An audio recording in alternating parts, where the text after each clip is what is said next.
Нары дагы 30 метрге барыр. Суу чарба тармагында 50 жылдан бери эмгектенген Кубаныч Дүйшөбаев каналга жаңы коюлчу Г түрүндөгү бетондорду туура жаткыруу ишин кылдаттык менен эсептеп жатат. Айтымында так эсептөө иштин сапатына салым. Бу жерде азыр инструментальный съемка жасалып атат. Эң кейиши уклон, орусча айтканда уклон, ошол жерде отметкаларын берип атабыз. Деңгээли кандай болот? Бу жерде 200 дана Г түрүндө блоктор алмашылат. Аралыгы 300 метр жер. Бордо каналы 12 километр аралыкты түзөт. 1984 жылы курулгандан тартып жаңылоо болгон эмес. Эски бетондор тешилип, суу жоготуу 70%га жеткен. Союз тарагандан каралбай калды. Каралбай бусулуп, кулаганы кулап, тонолуп, суу батпай калган. Өзүнүн точкасына суу жетпейт. Сууду көбүрөөк кой берейин десең, батпайт, ашат, кулаган жерден кетет.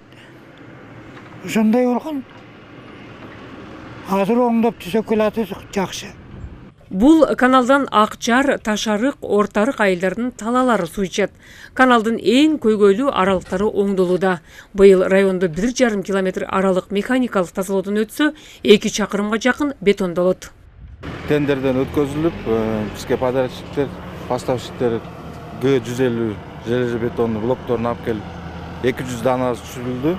Район боюнча быйыл титулдун тизмегине кирген 7 каналыбыз бар. Негизинен ушу бетондоо иштери, кешка менен лотокторду алмаштыруу, анан механикалык тазалоо, андан тышкары шабаларды, шлюздарды оңдоо, гидропостторду, ушул сыяктуу иштер аткарылат.